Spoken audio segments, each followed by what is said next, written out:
Hi everybody, welcome to Gaijin Bank's channel. It's me, Kanoa, again. And today we'll be talking about animals and pets in Japan. So I hope you find this video fun. And for you pet lovers out there, let's just see how the Japanese society views having pets. So fun fact, Japan is actually a really pet-loving society. In the 60s or 70s, they had a My Home movement, which meant that having a complete home meant having a dog and a garden. So kind of reminds me of, America, where you have the garden and you have the backyard and then you have the dog. But in Tokyo, I think it's too small to have a garden or a backyard, but they still have pets anyways. So now there are more pets than children because we all know Japan's birth rate is declining. So I think people find it more easy to have a pet. They still cost a lot, I would think, but maybe less than a baby.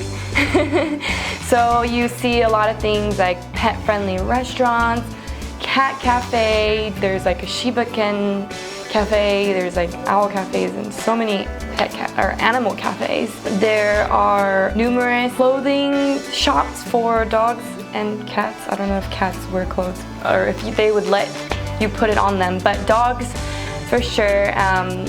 Lots of like pet park and hairdressing salons. So they have this whole grooming station. So it's becoming very pet friendly. So I think more open areas in Japan, like a little bit away from the city, there's more room for your dog, and it's not like in the midst of a crowd of people, so they don't feel like, oh my god, I'm gonna step on this dog. Or your poor dog, it's like over censored with all these noises and stuff. So I think Tokyo, it's very select areas. However, if you just go even like 45 minutes away from the city, you'll find more pet-friendly areas. So we all know the Shiba dog is the most iconic, Hachiko. If you've ever seen the movie Hachiko, and if you haven't, you should look because you will cry your eyes out. It's about a Shiba-ken dog who was adopted by his owner. His owner was a professor, and every day the owner would go to work, but the dog would know in his head like around what time he would get off. So he would run to the train station every day and wait for him to come home. And one day the professor passed away and he never came home, but Hachiko waited at the station till he died. Just like unbelievable. So that made me want to get Shiba-ken. They're such a wonderful breed and they're so fun, and I see a lot of them, being walking around the city. They're so cute. So just a few things you might want to do when you bring your animal into Japan, or if you get an animal in Japan. Well, if you bring your animal into Japan, they will be quarantined, which is awful. I think they're quarantined for, over a month. So you have to like go visit them.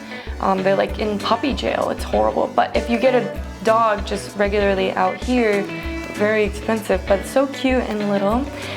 You need to fill out paperwork, you need to give them their vaccine, and also you need to put like a microchip in them to, instead of having, well, you can also have a collar for them, but having a microchip kind of, it's easier to identify who their owner is and where they come from and such. So those are a few things you might want to do if you are interested in becoming a pet owner.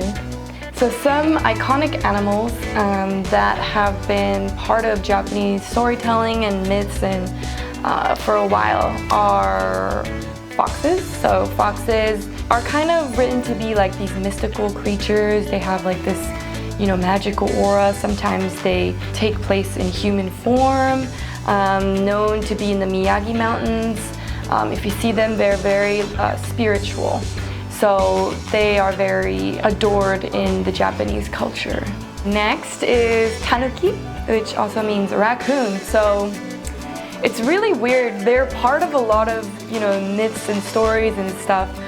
But the drawing of the raccoon, like a Japanese raccoon versus like an American raccoon, is so different. Like when I think of a raccoon back home, I'm terrified. Like they're going through your rubbish and they like hiss at you and they're scary and they're a nuisance, But in Japan, they're like, part of the culture. So when you see a raccoon, it's like, oh, a little raccoon.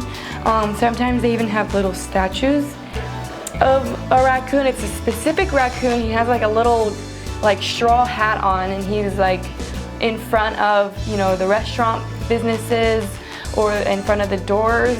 I think it means to bring, you know, good fortune, good vibes, which I think is really interesting, like raccoon culture in America and raccoon culture in Japan. The next is shika, which is deer. You'll see a lot of these guys around Nara Prefecture. It's very famous to go see the deers. In Shinto religion, deers are seen as sacred messengers, so they are very valued, not only in the area, but by the Shinto gods. Sometimes these deers run into prohibited areas where, you know, like humans are, and that's a rare sight to see.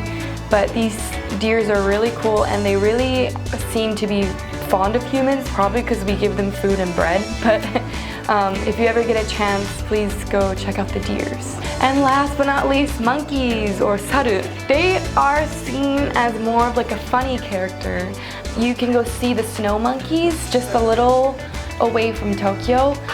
They're in like these little hot springs, and they're all chilling in the hot spring, like all hanging out. And it's so funny because, you know, monkeys, they remind us of us, like human, like the way they look at their nails and scratch their head, and the way they sit, it's just like so crazy to see. Like, you know, they're like miniature us, but we came from then, so maybe we're like bigger versions of them. I don't know, you start to think.